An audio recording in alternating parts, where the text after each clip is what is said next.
it was something I was like, oh my God, as a kid, it's my first watch. I can wear it. I look cool. It's pure stainless steel. I actually brought it with me. And it's something that I think I didn't realize that as my first watch until I joined the company and I was given Tag Heuer to manage. And suddenly it was like this click and I was like, hang on a second. I know this watch. I had it when I was a kid. I hadn't worn it for a while when I was traveling and going through university. And then I brought it back out, and the nostalgia, I think, behind it, because I just remember swimming with it, going out and playing, being on the farm, everything that you could do, and it still stands pretty much today. Claya, how are you? Alhamdulillah, all well, thank you. It's nice to be here, and I appreciate you guys having me. Well, we're honestly delighted to host you. It's a long time coming. When was we talked to you, I think, last year, right? About this, yeah. Yeah, and then it was December, and I remember you asked, and I ran away, and I was like, no. So what made you comfortable this time? Because Sulaiman, when he called me, I was like, Salim, Claya's down. I'm like, yalla, let's do it. We actually skipped a guest, but he doesn't know who he is, just so that we were so excited to have you in. But what made you feel comfortable to do it this time around? So actually, I think it was the Tag Heuer event that we hosted in store. And I saw the group, they were sitting in the VIP room and just came, started talking. And it was pretty much just, I think, the comfort level of during the event, how much we sort of unpacked, uncovered, talked about. And I was like, you know what? It's actually a lot chiller, and I feel super comfortable. I mean, just language-wise, the commonality of watches, Pokemon, all of these different things. I was like, khalas, okay, let's do it. And we were talking about music more than watches itself. Yeah, I mean, just concerts and all of this, like Pokemon. I need to talk about Pokemon. We'll keep that till later. Yeah. We'll do a wrist check, and then Sulaiman, you can ask Claya. We want to know your backstory. Before we do the wrist check, Salim was like, Sulaiman, when we were hosting Claudia, I was like, who's Claudia? That's my doppelganger. It's I kept calling you Claudia for some reason. But Claudia or Claya, I love the watch you're wearing today. Steve McQueen. You. Iconic watch. Shifted Sulaiman, did you see it? I've seen it in the event. It's honestly, I love this is a neo vintage-ish? This is the re-edition, right? Well, this one is now what would become the vintage, because they are no longer producing the version of the Steve McQueen with the Heuer logo. So now they've, I would say, reimagined it, and recently this year produced the Tag Heuer with the TH2011 caliber and slightly different, reimagined. But this piece will now be in the Heritage Collection because it will not be produced anymore. I used to have it. Guess how much I sold it for? No. In 2019. Guess. 2019? Probably 2,500, 3,000 KD. How much I sold it for? Yeah? Or was it more than that? Less? And I know. 1,000? Like 500. 600 KD. No. Wallahi, 600 KD. That hurts. Well, I never could get it back ever since, to be honest. I love this version because it has the left crown. It's not like it's the Steve McQueen re-edition. Now it's discontinued. But talk about a model that is in the catalog. This is the Formula One, the classic colorway, the black, red and white style. The beautiful 38. Yeah, these hit sold out. Like, they were so fast in selling. I think it was also because it was reimagined of an old collection, and we had a lot of clients that were coming in and asking, are they going to release something like it? We want those color, the version where it feels like the old heritage pieces, and they finally did it, and these were flying off the shelf. Well, honestly, I bought this watch not only for its looks, but for its specifications. Yeah. 100 meters water resistance, like its daily usage, all that stuff. Just very makes much. It all, and very it's functional. light as well. Yeah. Like, what they're using, I mean, when you feel it compared to, it is steel, but it feels so light when you're wearing it on your wrist, which I love. The fact it's solar is also a plus for me. That's especially in Kuwait. You can't go wrong with that. I think, Sulaiman, from your, let's say, mid-tier luxury watches, this is the most watch I've seen you wear. صراحة. I wear it a lot. Yeah. More than your glass box, if we're talking about. Yeah, the glass box is a little bit on the formal side. But this is more on the daily wear. I honestly love it, and I don't regret buying it, to be honest. Good. I'm wearing a watch, Maurice Lacroix, which is under Trafalgar Group. This is actually the watch that I wore the day I met you in your office when Gagan introduced me to you. So Nice. let's introduce yourself to our viewers. All right. So I'm Claya. I've been in Kuwait for 7 years now, and I'm a brand manager working with Trafalgar, handling Tag Heuer, the boutiques and multi-brand for Tag Heuer in Kuwait and Saudi Arabia, as well as Maurice Lacroix. And recent addition is Chaumet for our multi-brand stores with the watches and jewelry as well. Okay, so these are the only brands. Are there different brand managers for different brands? Or Yeah. Okay, cool. So you're just specific to these 3 brands. These are my babies Okay, within the nice. company. Okay. Tag Heuer specifically because that was the one when I joined in 2019. It was the first major brand that I was basically given as a brand manager. So I was an assistant brand manager handling and helping with some of the other brands. And then Tag Heuer kind of got handed to me, and it's been my baby, and sort of just seeing it grow, taking over Saudi as well. It's been a huge part, I think, of my development within Kuwait and the company itself. Awesome. Clay, I wanted to ask, do you get to, I don't know how the company structure is, but do you get to choose which company you want to work for, like later on, or In or terms like of the brands, it depends. I think there have been, I would say, some brand managers that have stuck with their brands pretty much all the way through. And then it always is good in a sense to do a little bit of rotation, just based on the fact that maybe some people are only focused on jewelry, that it is really important for development to start to learn about watches. So they might switch a jewelry brand with another brand manager and add to their portfolio, I would say. So I've handled, I mean, Bulgari, Chaumet, Dior, trying to think of what else, Di Grisogono at one point, Harry Winston. So dabbled in a few of these, but Tag Heuer's kind of always been my main, that's Nice. been the main one since I joined. Okay, if we would take a step back. So this is Claya from 2019. Yes. How did you get into watches? Did you have any interest in watches? What's your first watch? If you can give us a bit of backstory with regards to that. Yeah, 100%. So I grew up, I would say, not so much in the world or light of luxury. I was growing up in a farm in Canada and very much hands-on, doing a lot of the grunt work, I would say, out in the fields and the regulars. So we didn't really have as much visibility into the world of luxury at that point. And then I know, like, my parents and my mom, they knew about obviously these brands, and I would say for me as a kid, I got a Tag Heuer as my first watch, but I didn't know what it meant or what it was. It was something I was like, oh my God, as a kid, it's my first watch. I can wear it. I look cool. It's pure stainless steel. I actually brought it with me. And it's something that I think I didn't realize that as my first watch until I joined the company and I was given Tag Heuer to manage. And suddenly it was like this click, and I was like, hang on a second, I know this watch. I had it when I was a kid. I hadn't worn it for a while when I was traveling and going through university, and then I brought it back out, and the nostalgia, I think, behind it, because I just remember swimming with it, going out and playing, being on the farm, everything that you could do, and it still stands pretty much today, like nothing's changed. Nice. Amazing.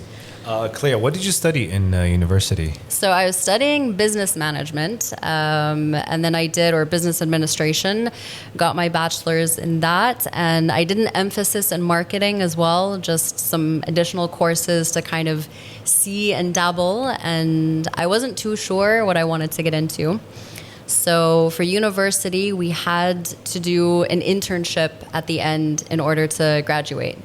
And I was finishing my studies in Paris, and I got an internship with Bulgari in the marketing team. And I was like, okay, this is the entrance into luxury for me now. Okay. I was working in Place Vendôme, literally right where you have all of the luxury brands have their headquarters. And I was helping as an intern, the marketing team, starting to learn, I would say, about watches, not so much when it came to movements, but more, I mean, Bulgari is very much like a jewelry watch brand. You wear it, it looks like a jewelry piece, but at least for women, it has the watch capabilities with it. So then, yeah, basically, my visa was expiring. I didn't want to go back to Canada yet. And then I got an opportunity to fly out for an interview to Kuwait and decided, okay, I have a bit of heritage here. Let me check it out. Let me explore the Middle East. And I think for me, because I hadn't gotten so in depth into watches, when they told me that I was handling Tagore, I had a full-on panic attack because I was used to jewelry. I was used to the more simple side of things. And I was like, there's no way I can do this. This is going to be a nightmare. And then as I started to get into it, it just, something clicked. And then suddenly it was like this whole new world. And there's just so much to it. So that's pretty much, yeah, I would say that's how it stepped into the part. And now, like I said, it's my child and just watching it grow and learning and developing with it. Okay, so we're brought up in Canada. First watch is a Tag Heuer. Yep. Okay. Had an internship in Bulgaria, in Paris. How did you get that? Or is it just an opportunity that you applied for, or just it was open? How did you get into Bulgaria? No, I would say there was a little bit of someone who knows someone who put in a recommendation. Okay. And then I went for an interview. So I know that there were, I think, 2 other interns that were interviewing as well.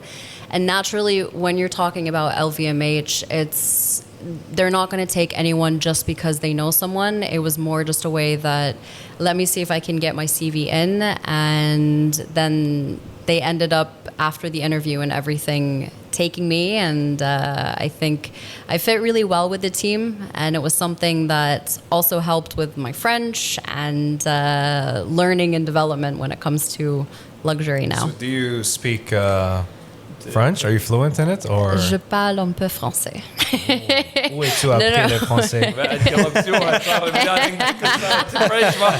No. I mean, I used to do calls and like write emails and things in French. I've lost a lot of it now because I don't practice it as much. You have to practice it. 100%. But when I go back to Paris and I go back to France, muscle memory, it kicks in, and I still feel like I can understand a lot more. I've just lost the speaking a little bit, but it comes back pretty fast. Okay, so internship in Bulgaria, recommend you to Kuwait. So Kuwait was not an option. It wasn't even in the map. Right? Or did you have history in Kuwait? Did you know even there was a country? No. Okay, cool. Because I thought you had like what I expected. I think we talked about this one, that I expected that you had family here. So you came for family.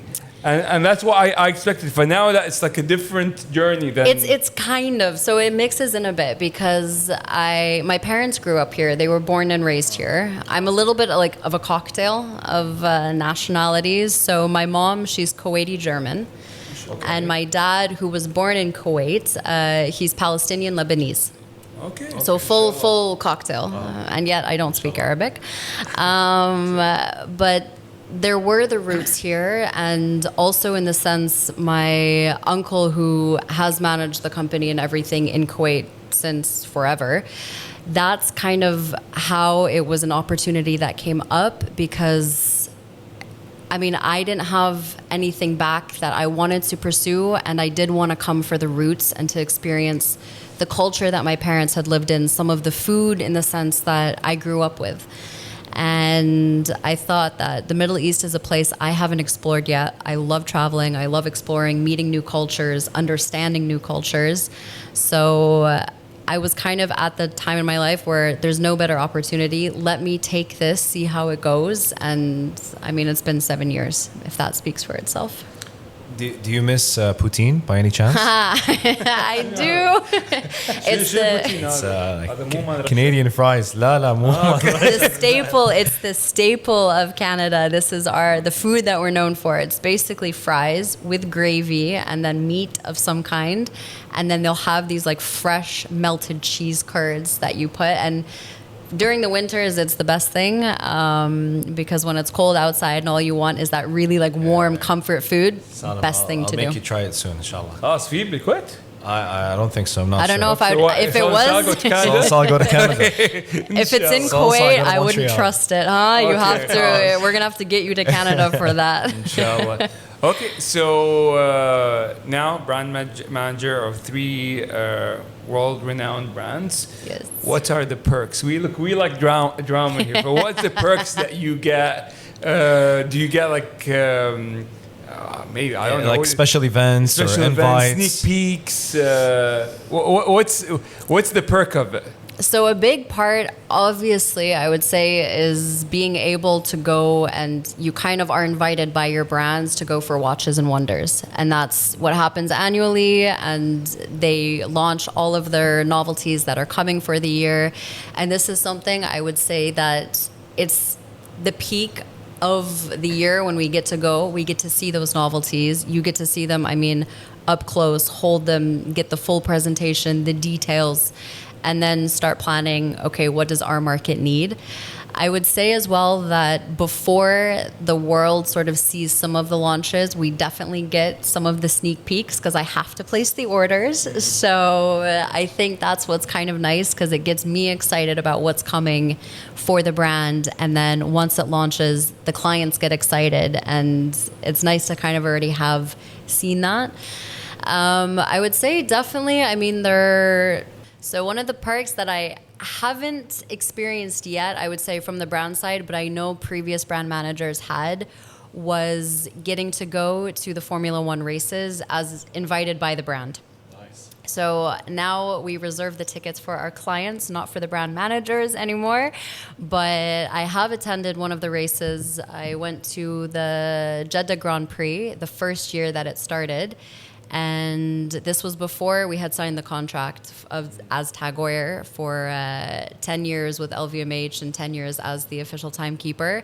But still being able to go and experience and sort of when you see the drivers and you see the marketing and like the images and the assets of the brand when I went to the airport. And I mean, you feel a part of the community of the brand itself. So yeah, hopefully one day they'll manage to take me, but Hopefully, inshallah. And Claya, I wanted to ask, so, and I'm not too, I don't have much information about this, but are there like huge Tag Heuer collectors in the region Yes. that you've personally met? yes, so actually within Kuwait, we definitely have, I would say in each boutique, there are a select couple, for example, who, when there's a limited edition, when there's a launch of a Monaco, they will purchase it. It's not even sort of a question. And I know there's one collector that we have who has tons of watches from a lot of brands. And he's a huge fan of Tag Heuer. And he's someone that buys sort of the more complicated movements. He buys the higher pieces that the brand have launched and especially the limited editions. So it has been really cool to sort of see over the 7 years that these clients have remained. Some of them have been able to meet when we've had the CEO from the brand come. We've set up special dinners and things for them. But to sort of see that passion and how it's continued over the years and that they still get excited with different launches that happen and they will be the first ones to come to purchase, to put their name down. So we definitely do have, I would say, a pretty strong base. I would say it could grow bigger, and I think that's something that we're pushing. Does Tag make piece uniques by any chance for collectors or? 100%, yes. Okay, interesting. So there's actually Connection is there. there's so one of their sort of autologerie pieces is the split second Monaco. And this one is something that you can custom design yourself. They have sort of the base format and you can pick, there's colors, there's different for the case, for the strap, for the dials. There's a lot of customization for you to be able to make it a one-of-one piece. So this is something that definitely is, I would say, a great thing for collectors. There also are, for example, like watch collector clubs that they will produce and work with the brand for specific limited editions that showcase the logo or have that collector's club on the watch somehow. Okay, well, that comes to another question, because handling 3 brands, is each brand different in how you have to market them, minimum order quantities? Because when you said we order the watches, do they give you a catalog and they tell you have to order from each watch a specific quantity? How is that done? Like, how is it being a brand manager of 3 different brands? How do you operate and mitigate around them? Oh, it's fun. You have to. I mean, I love it, but basically every brand's completely different. So, and I would say our brands, the relationships that we have with them, they're not as forceful when it comes to you have to order this many pieces, you have to do this quantity, because we know our markets best, and our clientele, I would say in Kuwait, are completely different from Saudi, that I would even see my orders that I place for Saudi are different than what I place for Kuwait. And we kind of get to decide and we get to dictate whether we're able to get the full supply of some limited editions, might not reach the full capacity that we've ordered. But overall, I think we cater and we sort of look at, okay, how many stores do we have? If we have boutiques, obviously we need to add a few more pieces into the boutiques. So for Maurice Lacroix, because we're in the multi-brand stores, that I would make sure if there's a new launch coming, okay, every store, at least our main stores, would have at least 1 piece. Sometimes with the smaller stores, we would keep a couple of pieces that they would rotate. And then, for example, with boutiques and for Tagore, if I look, we need to have the proper full sort of display set. And then for Chaumet, it's a lot more limited, I would say, because we have 2 stores. So as long as the stores have it in stock, that's kind of my main goal. So each one is done very differently, but I still would go through reference by reference, see what the sell-through is, see, okay, looking at the forecast, when might there be allocation or we might run out of allocation, ensure best sellers that I keep stock on hand in the back end. But yeah, each one is different completely. Claya, one thing I have to applaud your team for is the customer service. طرف الأغر's customer service is honestly one of the best in the region. It is the best. صراحة. And, that is good to I'm hear. not just saying this because we're hosting you, but I'm being 100% honest. We've had amazing experience with your guys, with your team. I'm glad to hear that. And whatever it is you guys are doing, just keep it up. Honestly, that's what keeps us coming back for more. That is so true, and honestly, I agree with Seman 100%. There's a lot of distributors. I'm not shy to say it, but there were ones that were amazing and then not as good now, whatever. But the maintenance of customer service from entering the store, from exiting the store, from after sales, very hands-on, and they're very. They care about the customer. You could feel that. It's even from the simple things, when they give you a pouch, when they call you, when they follow up with you. I think as an organization overall, Trafalgar really should be applauded for that, if I'll be completely honest. Events, activations, we love them. Me and Seman.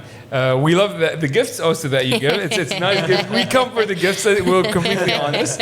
But each brand, we realize, whether we've not been to a Chaumet event, but let's say Maurice or Tag, the events are conducted differently. Yeah. Is that from Trafalgar's side or from the brand, or is it a collaboration of both? So I would say it's actually a bit of both. If I look at Maurice Lacroix, I think because they've trusted us and given us a lot more freedom and flexibility, and also with Gagan, who's managing the events that have been put on, is they've seen what he can do and they've basically let him run with it. He will just send it, in a sense, for approval, make sure everything's good from their side, but it's very much up to the curation and creation of the marketeer. And then for Tagore, because it is under LVMH, there are obviously specific guidelines. And I think because worldwide, the brand name, they need to maintain that standard and that level across the board that it kind of comes to us proposing certain things, and then they send the guidelines and we try to adhere as close as we can to that. I think it is different, especially on the fact that we have the boutiques for Tag Heuer, which is where we can kind of create the brand journey and the universe a little bit easier because the boutique emulates the DNA of the brand itself. Whereas for Maurice Lacroix, because it's in the multi-brands, and if we're doing an event outside, that you need to create that feeling from scratch pretty much. Okay, and I wanted to ask you, how tough is the job? Is it easy? Does it require a lot of work? Is it stressful? So yes, and yes. It definitely, I would say there are times where it does get more stressful.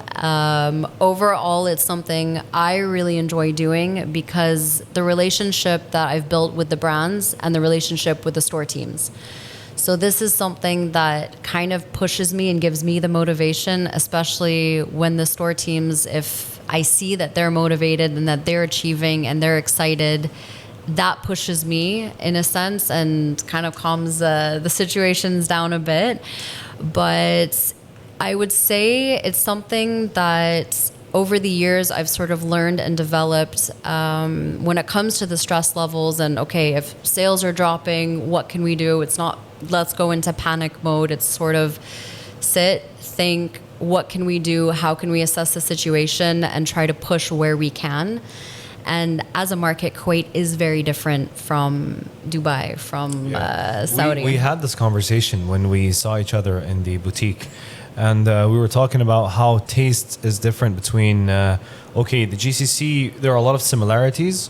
But in terms of, let's say, watches, what people prefer in Saudi Arabia is different than what people prefer in Kuwait and the UAE and Oman. Yeah. So, and that taste is honestly what makes this hobby beautiful. Like, we all have different perspectives, but Kuwaitis can prefer X, and then another country can prefer Y and Z, and etc. But okay, then there is a question that comes up, continuing what Sulaiman is stating. Is it harder to deal with a brand that sells itself and you need to always maintain it, or a brand that is, okay, not as... it needs a little bit more convincing. Needs a bit more convincing, but it's a bit more... there is a bit of leeway. So let's assume, let's take, okay, Tag and let's say Maurice. Yeah. Let's be honest, Tag is more well known than Maurice. But Tag has that certain image, okay, you need to push for sales. But Maurice is like, okay, we will take it step by step by getting us to know the brand, create that journey. So what's harder? I would say I feel for Tag Heuer, it might be a little bit more challenging because you also, in a sense, need to, if clients, I mean, it's a brand that's been there for years. And in Kuwait, I mean, we've been here for over 20 years. So I think there was a point that I sort of felt, and this is where it kind of comes into as well, the difference of client taste is whenever there's something new that launches in Kuwait, that sells itself. Clients know to come and take it right away. So I've seen the novelties push a lot faster in Kuwait. In Saudi, however, I feel because it's still newer into the market that we sort of need to repassion and relearn the brand to the clients in the sense that they didn't know Tag Heuer as well as it's known in Kuwait. So I think even though worldwide, let's say Tag Heuer is on a bigger scope, we had to work really, really hard to get the name out there and to sort of convince clients of the value of what they were purchasing. And I think this is where it kind of came to the main competitor. When you ask someone, like, you're going to spend this amount of money, it's Rolex. That's pretty much the go-to. If not, you kind of have a little bit of competition with Omega. And I think with Tag Heuer in Kuwait, it's also sort of seeing how the client tastes have changed and trying to get the brand as well to understand and produce things that can follow with that taste. So I think there were a couple of years where it was a little bit of a struggle because the brand hadn't yet caught up to the taste of what was being requested. And now I can see, for example, with the Formula Ones, the colors. I mean, when I first joined the company, Heuer was pretty much blue and black. Those were the dial colors. And green. And green, I think, came even a little bit later. Like they had just started 2019 at the end to come out with a green dial for an aqua racer. Now they're experimenting with a lot of colors. And I can see it working. I mean, they've done on Monaco, for example, we had like red that flew out. You have now the green. You've got, I mean, they're adding a lot more character in, and you can see that this appeals to a lot more clients, I would say, because color was something that everyone was requesting and we didn't have at that point. With Maurice Lacroix, I think a big sort of leeway and push with it is because it is entry level into Swiss watchmaking, is that you have a lot of clients, I would say, that, you know, the dream of Rolex is there, but they do want to start and build their first watches and watch collection. And this is where, especially within the multi-brand, because there's so many choices, but it is predominantly based, I mean, you have the male collection and the female, that we do cater to both. And I think even as a gift, as something, you do see that clients will sort of go towards that. And what the brand, I would say, allows us to do, and even when it comes to limited editions or designs for the country, they're very quick to react to what we request. So that's the sort of nice, I would say, nice part of it, is that we can put in a request and soon we should be able to have it in stock.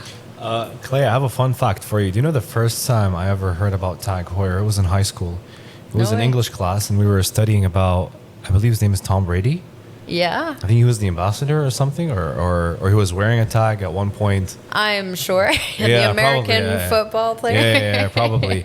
And I remember I was like, Tag Heuer, but what is this? What's going on? And I was honestly intrigued ever since that day about the brand. And I believe there's a correct pronunciation for it in French. For Tageur. Tag Heuer. That's how it's I mean, pronounced, right? I've probably I've heard it a million different ways. It depends on who you're asking. But I would say Tageur is kind of like, Yeah. even I feel a little bit under pressure to pronounce it to all Yeah, French it's- people it's properly. tough, it's tough. Saddam, can you try pronouncing it? Tageur. But you have some people who will say like Tag Heuer Tag or Heuer, Tag yeah. Heuer. Oh, Like yeah. I've heard many different pronunciations. Kuwaiti say tag. Tag, yeah. Tara Kuwaitis really love tag, like especially like people who work in the oil sector. Usually, when they want to gift someone, they don't go for the Rolexes; they just go for the tags. Yeah. I realized this. I had Abdul Hadi at the time. Him and his colleagues there were trying to get for someone. I'm like, okay, you can get this. He's like, no. They end up going for a tag, you know. Yeah. But actually, maybe I don't know if you know this, but my first luxury watch was a tag. Yeah, same. My dad opted to give me his Omega, which had the KOC back case on it. Ah, nice. And I said, no, I don't want. I want a tag because Brad Pitt was the ambassador Yes. at one point. Yep. And I couldn't get the automatic version; it was too expensive. If I went for the quartz, I still have it. Just took its crown recently. That's why I'm saying your customer service is amazing, because literally for years I've not gone there. And when I went, it's the same quality that I went like 5 years ago to fix something. So good to hear. So, but yeah. I love that. It's honestly, I do find that the people that I've stumbled across, when you ask what's your first watch, it always somehow comes down to be a Tag Heuer. So yours is a G-Shock, right? Yeah. Oh, luxury piece. Let's talk luxury. First ever luxury piece. It was Rolex. Rolex. Okay, Yeah, cool. Explorer 2. But yeah, a lot of people I heard tag. I started off with Rolex, and then I went on to Tag. Hey, yeah. see, you just leveled up. Yeah, exactly. Yeah, that is kind of perspective. Okay, so we've talked about you as a brand manager. We want to now talk about the woman segment. It's very important to us to understand the woman's perspective and intake into the market of watches. So, since you are a brand manager and a woman, what's your take on both sides? So I would say it's interesting to sort of view, I would say, from at least the experience of the market here, because Tag Heuer is very predominantly a male-based brand. I mean, you can see from the number of collections that we have that are catered towards men. And when you look at the previous ambassadors, I mean, they are if you look, Ronaldo, you had David Beckham, you had Brad Pitt. I mean, we've had some very substantial, well-known men. Sorry, not to cut you off, but even women. Maria Sharapova used to be a brand ambassador. They used to, like, it was from the few brands.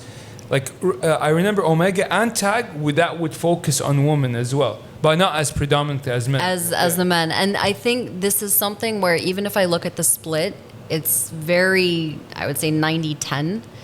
So we're still sort of breaking into the women's segment, specifically for Tag Heuer. When I compare it to Maurice Lacroix, it's closer to 30 or 40% for women, which was it is pretty big of a difference.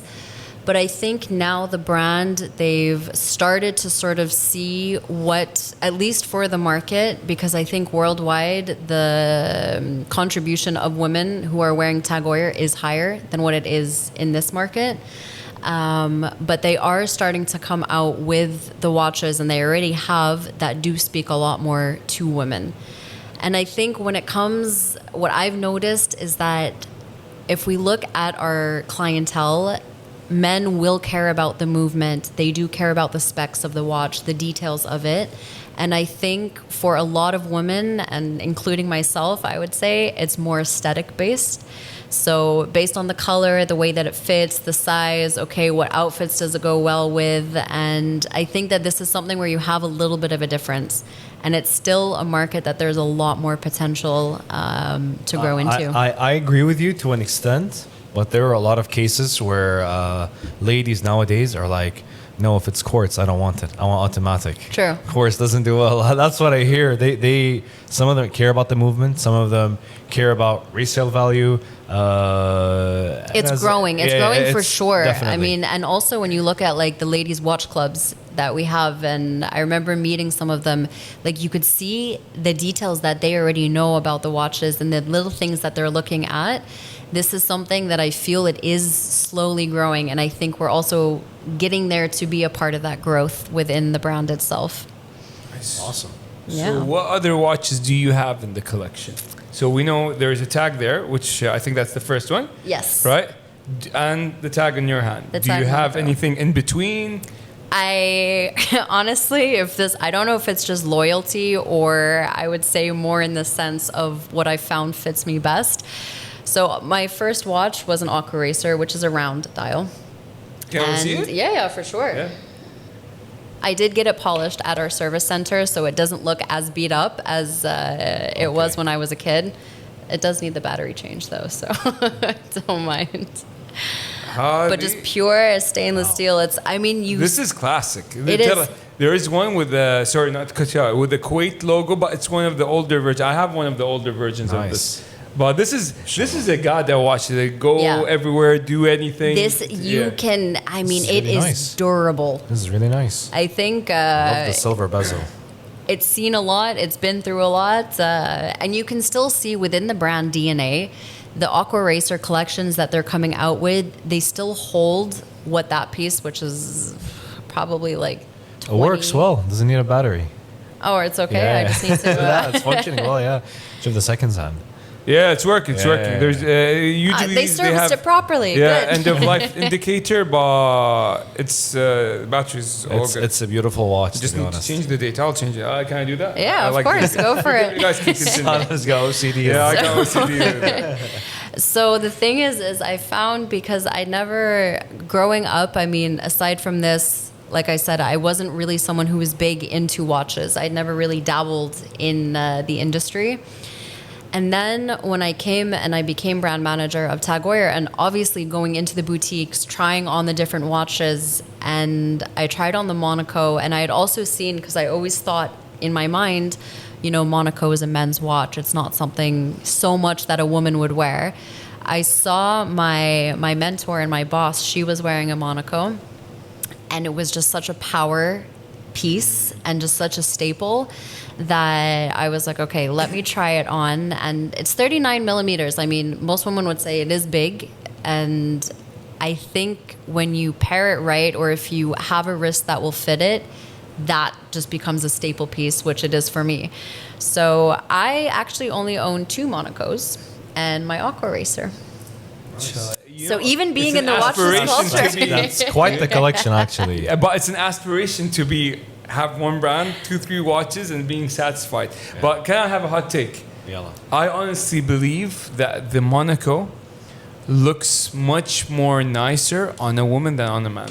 I don't know if you agree on this. 100%. Because- It's not an easy wear. It's not. Yeah. But I don't know if it's the fact of, so one, obviously the square case is something that's such an icon to the brand and I think to the history and DNA of the brand, but also the way that it fits on the wrist. For me, it's so comfortable, and I don't know what it is. I'm not a big fan of the round dials on my wrist, which is why that I've leaned more towards the square and especially Monaco. And being a part of the brand, I mean, you got to have the loyalty and the love with that. Of course. Okay, and besides Tag, what's your other favorite brands? You can choose from طرف الأغر, you can choose from outside. Feel free to answer. So watches wise, Watches wise, yeah, of course. honestly, I think I'm just really loyal because Bulgari would probably be my second one because I think the part of the Serpentine, for me, this is one of my favorite collections.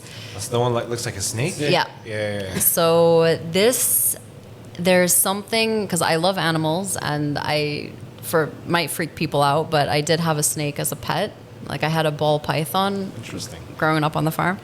And I love what the snake sort of emulates and the look of it and how the way that they've done the Serpentine, how it fits on the wrist, that's also something where it is its own jewelry piece, but it has the watch factor to it. And of course, when you look at, the octo and the movements, and when they won for the thinnest watch, or the octo, it was incredible. Bulgari is doing amazing things, to be honest. Beautiful, beautiful things. So I would say that this is another brand. I think if I were to stray away from having a square watch dial, then I would definitely go with a Bulgari. I realize women like shapes in watches more than men. And it looks actually nicer in women. But I feel like you're trying to indicate that you would like to be the brand manager of Bulgari. Yes? I've been there, done that. Okay. I was like, That's one of the other brands that I handled way. Okay. I Would say you like way to have it before. back? It depends. I'm pretty happy with the brands that I have now, and I think there's still, because Chaumet's more, I had handled it in the past and it came back to me now, and I think just seeing the changes that they've had over the years.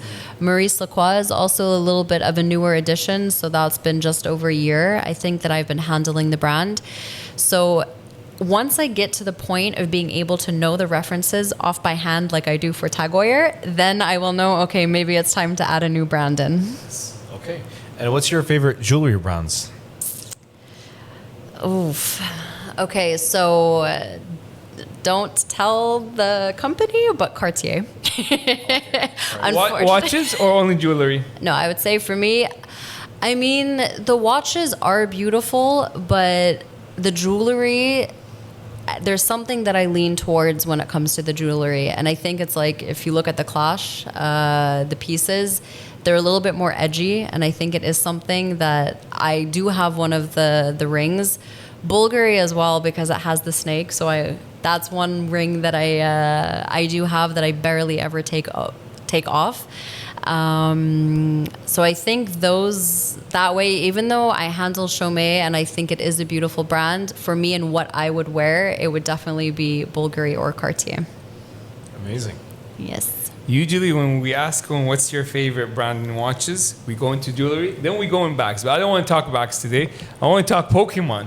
Okay? I was about to say, I would not be able to say anything about bags. Okay, I don't thank invest God. in I bags. didn't know that. I invest in Pokemon cards. It's not our specialty, to be honest. Because I was surprised to see her at an event in Limitless with my Yeah. kid. I used to be in Pokemon when I was a kid, when we used to play them on the playground, and those first editions that we threw away that are now worth millions. Yeah, it hurts. I got back in it because my son, he kept buying Pokemon cards without me. Like, I do know, but I didn't know how much I was spending on Pokemon cards. until we did this thing where it's like a dual challenge. Where basically I open a pack, he opens a pack. I bought him this box set. I don't know what it was. Ascended Heroes. Ascended Heroes. Yeah. It's something. I'll show you the pic. Okay. And my wife got super upset because I spent 120 KD on a pack where it's like a waste of money. All his Eid money. Is it the white box by any chance? There's so many boxes. It's okay. called, you will see Pokemon trading cards, Ascended Heroes pack. I saw a This YouTube is- video where people were waiting in line and camping outside. They do that a lot for Yeah. a lot of the editions. It depends on the set. This is one that launched recently, right? Recently, and Yeah. and I got it for him, and she was like super upset. Okay, and Whoops. clash happened at home. Anyways, I'm like, class, me and my son, and we kept doing the dueling pack. And then he got the packs of all packs. And there's a video, I'll send it to you, Suleiman, where all rare cards came out. He did not. He opened a God pack. Yes. Oh my And God. actually today, I wanted to make sure to pick up today. I've been like stalling it for like a week to pick up one of the cards that got graded. Suleiman, if you don't mind, there is. No, we're doing a reveal? Yeah. Do you know the grade?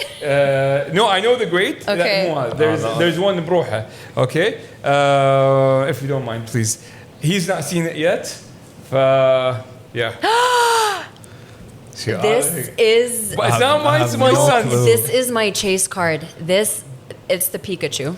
But tell her they have one, but not graded. If you want to pick it up, I can let you talk to the No, owner. I want this. I want this graded. But we know Imad really well. Actually, Yeah, Imad, We're, yes, Imad. He has absolute legend. Yes, Imad is a really cool guy. Shout out to You guys Imad. need to set Big me up shout with him. out. Yeah. I might get into Pokemon cards. I think you're gonna have to. So, Ascended Heroes, basically. So, my husband and I, because we're really big fans. I would say he's the one that reignited my inner nerd and got me sort of overly hooked. And we started an Instagram account called Collector's Arc that we kind of post like our challenges as a married couple, like when we're doing pack opening battles and looking at which chase cards we want from each set that launches, and then our grading graded cards. What's a chase card? I don't even know what a chase card is. So a chase card, it can basically in a set you'll have, let's say, the top chase card, which is the card that's usually the rarest that everyone wants to get. So this is why they're going to open packs and cases to be able to get that card. Then personally, like when I look at a set that's launching, I will see my chase cards, which are the cards that I would want to have and open from a pack in my collection. This Pikachu is one of them. And to get a God pack, I don't know how many packs we've opened. I'll show you the video because my phone's all the way there, but I opened it. Guys, Elf Mabruk. You're going to get into it. Yeah, Tell yeah, us yeah. everything. Well, I went in it for, sorry not to cut, Yeah. with my son. And now, if you don't mind, I'll just show you my binder. It's not a big, amazing collection, but I just want to show face. And we went there with a trading event. Yeah, that's like it's my humble collection. But you have a question? Yeah, I wanted to ask. So I just want to see this. Can I purchase this card solo as it is? Yeah. Or do I have to buy packs? No. and- You can 100%. You can purchase it solo. So you do have a lot of people that, let's say they're ripping cases or they open it in a pack. They don't want it. They sell it. You can buy it as a single. So that means that it's a raw card, or you can buy it graded, which is exactly what that card is. So what does graded mean exactly? So there's an agency, the one that we use and the one that this is called PSA. Basically, you'll submit your card to PSA. They go through a very technical process. They check, is the print of the visual itself aligned and centered in the card? In terms of authenticity? No, like the way that the printer has printed it. So if you see on the okay. edges, there's a little bit of a border. Yeah. Yeah, it has to be perfect. It's Yeah, like yeah, a basic. yeah, I Like noticed both that. sides and the top and bottom, the back has to also, you would see in the back border that the print where it says Pokemon is centered. Okay. Nice. And then what they also look for in order to get a graded 10 is that there's no whitening on the card itself, because it's cardboard at the end of the day, and it can very easily scratch. I mean, you can get a little bit That's of why whitening. it's protected by all this stuff. So when they look at a card and they see, okay, this doesn't have any flaws, it's centered, there's no whitening, the surface of the photo or like the art itself is clean, then it will be a graded 10, and they'll put it in a slab like that. You can also get 9s, 8s, 7s. You can get a graded 1, and they'll still put it in the plastic slab just so that it's with a barcode, everything. You can track it to show what the grade is and that it's been authenticated as that grade. So do you know how much this is? I was just gonna ask. This is now, it's reached, because I think they said 200. I don't know how much are made. It's around 450 KD. MashaAllah. Easy, if not more. This card, It will may go MashaAllah. up. And that's other than the other cards that he got in the pack. The other day, You got this for this amount, or you got it for? no, my kid, he opened it in that 10, that 120. And it comes like this. No, it doesn't come. You have to get graded. Now, the story of this, I was with grading it. My kid doesn't like to, he likes to put them in a binder. Okay. I'm like, no, Saud, this is a rare card, and my brother was convincing him. Cute. And when we sent it, we sent to, Allah Rahama, there is a person who passed away during what happened to Kuwait recently. I know his. I forgot his name. He's a friend of my brother's. Yeah. Okay, and the card was with him. And unfortunately, he passed away, and he was supposed to send it out, but because all the travel was, everything stopped, whatever. For this card, it was technically lost. And Imad and Limitless, amazing team, they were able to get back, get graded, and got back. And there's another card. There's a Gengar he got. Okay. You're joking. Well, I'll show you, but not the really rare one. There's the other one. Yeah, okay. He got the Gengar.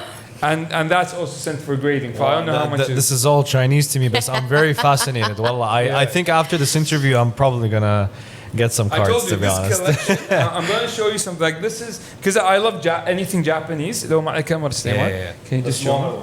Yeah. I'll put this back. Yeah. If you have a Japanese binder, I have some Japanese cards that I am not keeping, as in they're in my trade binder, so you can definitely I'll bring them to a trade night. I don't know why I love Japanese cards, although the demand is not there for it, but this is like my Japanese binder, although they say the quality of the cards are better in Japanese, but the demand is. Do you know that there's a Pikachu card, which is how much? It's called the Illustrator. How much is that? That one recently sold for I think 15 million. What? It was so this more than was 50 million what? dollars. Oh my goodness. For a card, huh? Wow. I'm telling you, and they went up when everything was going down. Recently, the gold was going down, all the crypto. Pokemon cards was going up. Yeah, that's crazy. I follow these vintage watch dealers on Instagram, and they post a lot of Pokemon cards in their stories. I think that's what's kind of part of the whole sort of collector world, is that you do have watches, obviously, as we know, is huge for collectors. And I would say more recently, you do have a lot more Pokemon collectors. I mean, you've had a lot before, but now it's become a lot more, I wouldn't say as mainstream, but you have a lot more celebrities that are into collectors. And for example, that Illustrator Pikachu was with Logan Paul. So he had bought it, I think, for 4 or 5 million. It could be a couple million off. That's a crazy amount. And then he, through an auction site, they basically convinced him to re-auction it a few years later, and it just recently sold. I think it was this year actually for 15 million. Casual. Oh. And this value retains itself for years, or is it like a one-time thing? It could go maybe 50 million in the next couple of years. And I think a very rare card. It's one of or what? No, I think there's a few of them. It was my husband who was telling me the story, because he's been the Pokemon player and he's known Pokemon, I mean, since he was a kid. But basically, there was a set of these cards that came out. I think they did it. There was someone who had illustrated it, and it was only given to, I think, the 42 people or something. I'll be screwed for anyone who's a big Pokemon fan for my incorrect information. But basically, there were a very limited number that were given out, and that one specifically, because they found a few of them now, but they haven't been able to be graded as 10s. They're not gradable. This is the one and only, I think, 10 that was graded as a 10. And that's also part of the reason why it's so expensive. Okay. So grading 10, meaning if we want to talk in watch terms, chinna new old stock.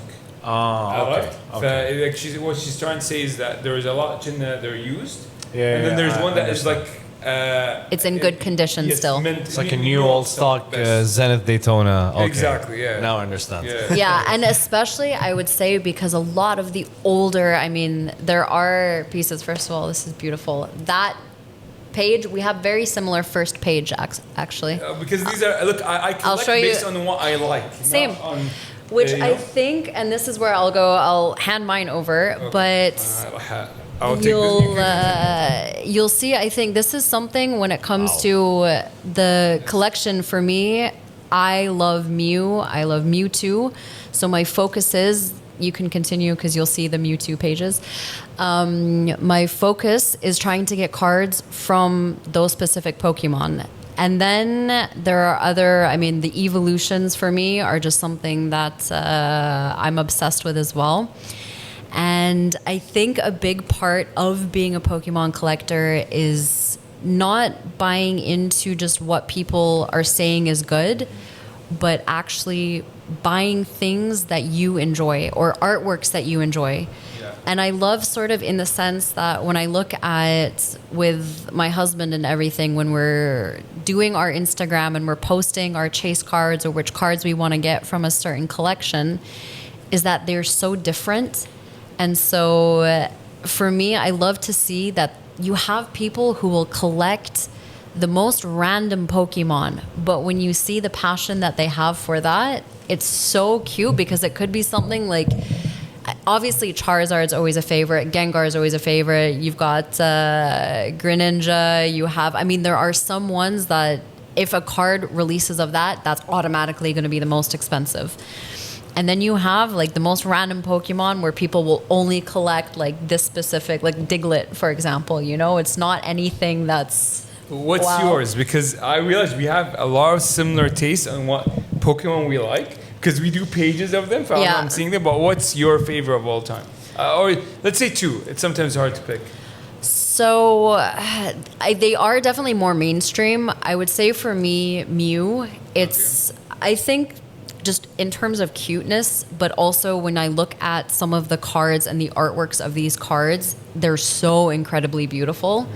I would say one of my favorite cards, which I recently got as a PSA 10, is the Kingdra, and it's the one, I'll show you the Oh yeah, I know. art. Cedra's evolution. Yeah. أدري قاعد نتكلم شيء ما له شغل ها. I have Yeah. no idea what you guys are saying, but trust me, I'm fascinated. But you know what's? Can I see all the slaps if that's okay? Yeah.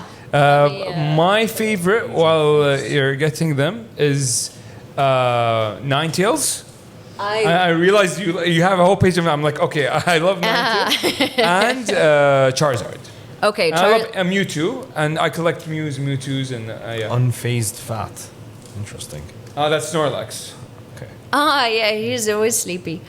So definitely, I would say because I'm a big animal. Yeah, this That's the this one you were card telling me. Oh, هذا عجيب. is- The wave. And this wave is actually it's based on a Japanese artwork that when you see the similarities, I mean, this is why it is one of my favorite cards that It's is like ever the released. poster you were telling me Yeah. downstairs Yeah, in my yeah. office. What is it that he's the famous guy who did the Mount Fuji wave? Hokono. It's a very famous painting. Ajib. Is this the expensive one? Like ungraded? I don't think it's obtainable. I would Okay. say it's not crazy yet. I feel later on, just in the sense that I think Kingdra isn't like a major chase, but I know a lot of people like this specific artwork is very special, and that's why, I mean, for me, it's just based off of the fact of what I like in terms of the artwork. Yeah, this Ninetales is beautiful. I love Ninetales. So that had to come as a I want to PSA ask, 10. do you guys get these cards from Kuwait or do you guys order them? Both. Both. So it depends on the luckily- rarity, I'm assuming. Kind of. I mean, when you do have a lot of collectors who are in Kuwait, Yeah. and we have luckily met a few of them from Limitless, from card shows, and they have a lot of collections. So What's Limitless? It's a shop in Yes. the Al Complex, third floor. Amazing people. By the way, sorry, not to cut you off. Do you go to Rehab as well? I have been there. You scout them. There are 3 stores. Shangri-La, there's one in the first, and there's the Sokin.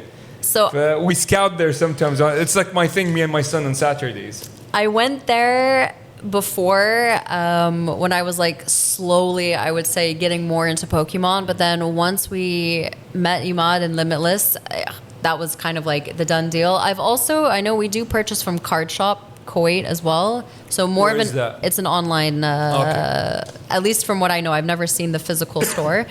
So through vendors, definitely. And then there's a lot of WhatsApp groups in Kuwait where you have people who will post, I'm selling this, I'm looking for this. And that whole community you can feel.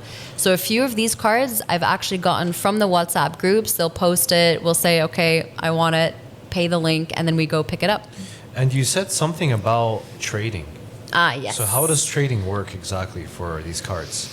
So I would say I would have my binder that have the cards that I'm willing to get rid of, or in a sense to trade. Okay. And for example, you want to swap a card for Salim's Pikachu card. Yeah. I would need to swap a lot of cards. for Okay, so his it's like Pikachu. value in It's my exchange. son's. It's not mine. It's usually He watches this. it's usually I would say it depends on you as a person. Usually what people will do is they will look at what the price is on, for example, Collector. And Collector is an app that will track the pricing of the market worldwide for that specific card. People will try, usually with a trade, to go somewhat similar. So maybe I would need to put 3 or 4 cards in that are up to-ish the worth, and then depending on the seller or the trader on the other side, they would agree, they would not agree, they would say you need to throw something else in, or it's okay, Adi, take it.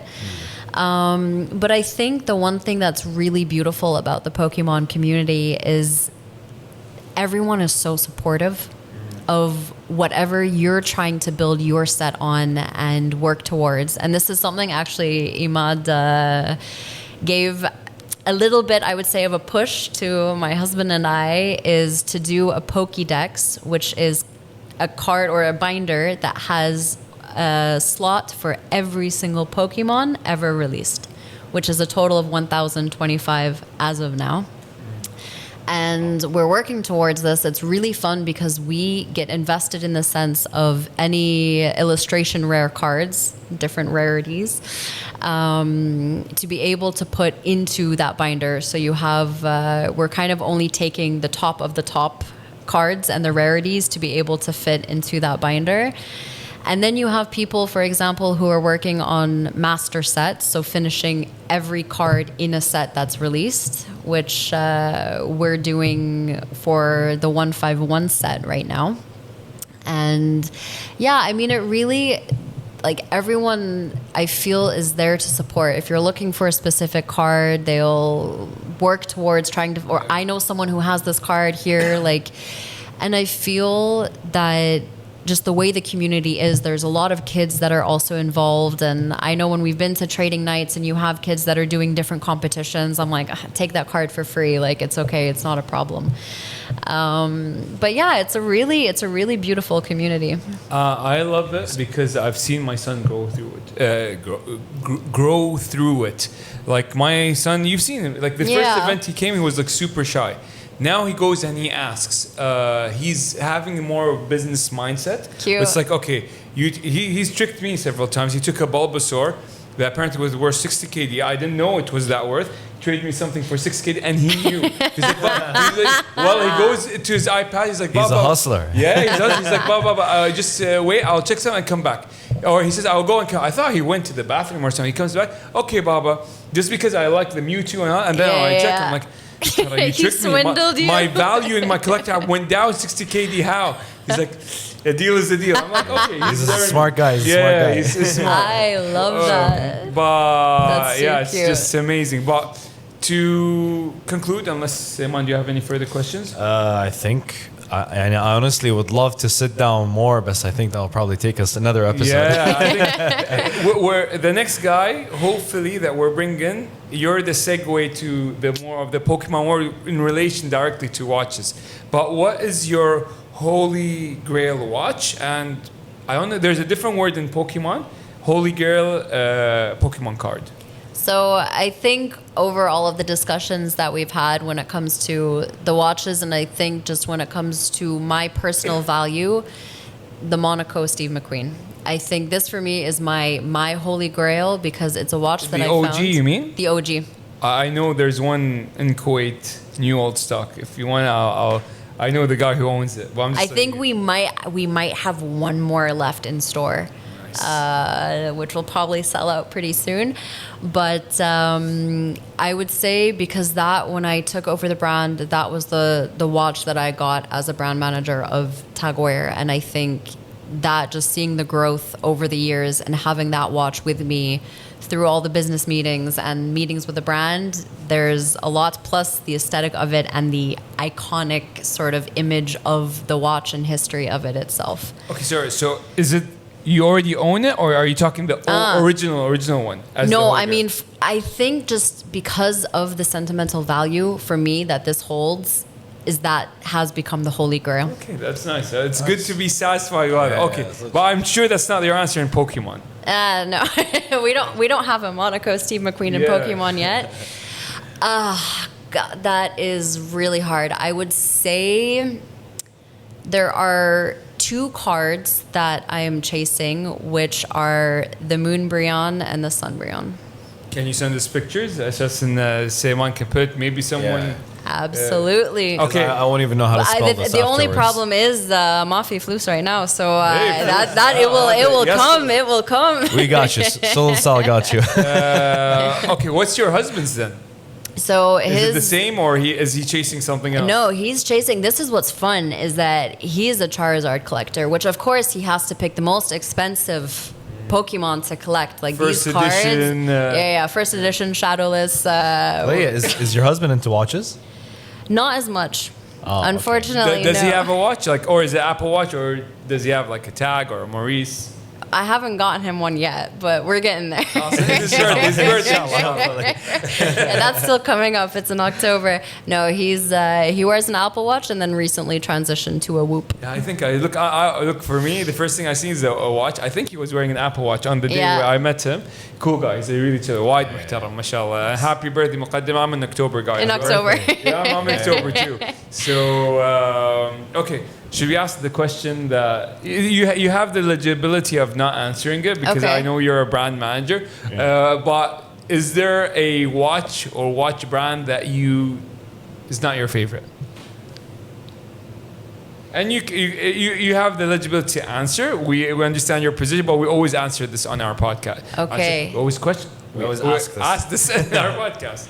I would need to specifically within the brands that we have or.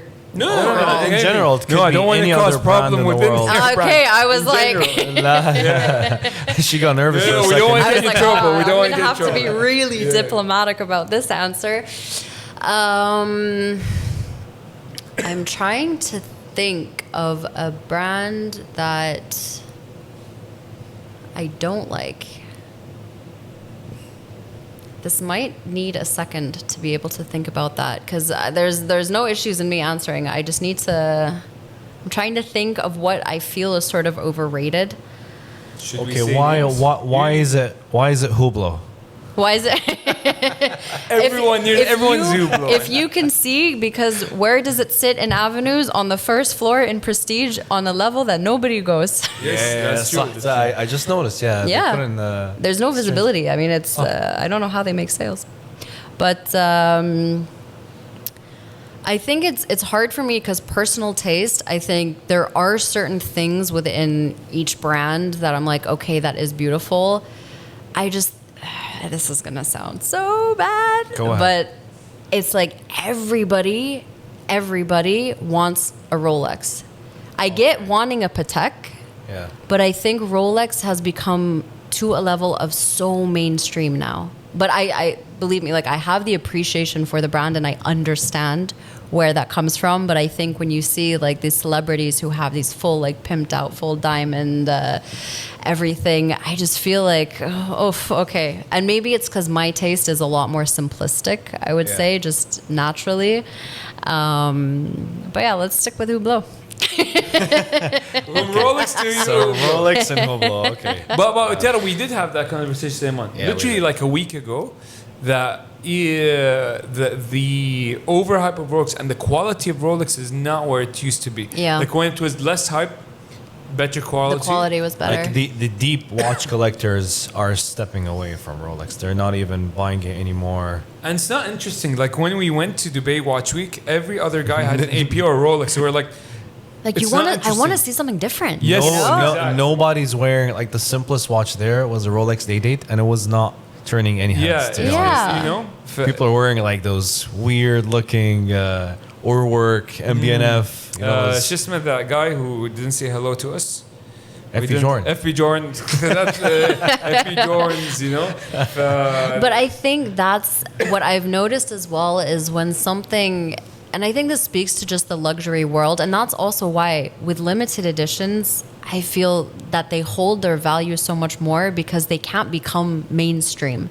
Whereas when you have certain collections and it's everybody has it, and it's trying to emulate being luxurious, and it's the same with bags, with fashion, with certain things where it's so public, everyone has it. It's not that kind of like, it's not as difficult to obtain anymore. I think this is where it loses its value for me a little bit in the sense. So that's what I think, especially being here, it's when you always ask like, what's the watch that you want, or what is, I also hear this within Heuer in terms of what clients are comparing or what they're going to buy instead. And it's always Rolex, and I'm like, okay. So I think that, I mean, it obviously from before, the heritage of it, the watchmaking, the quality, and then I think when things start to go more mainstream, the quality automatically diminishes a bit more. Okay, awesome. Claya, do you have a final message you want to say for us or for the fans? Well, this is for, I guess, for watch collectors, for Pokemon collectors. Buy what you like and what makes you happy. Don't buy what people tell you to buy. Claya, thank you so much for being here. Honestly, it's a pleasure to host you. And we met by coincidence in the first events, Maurice and all those places. And I just wanted to say that you're a cool individual with great taste in music. Thanks. Pokemon cards. Pokemon cards, cool watches. Would love to talk more about Pokemon cards. Who knows? Maybe people would want us to talk more. Maybe we'll be the next Pokemon card channel.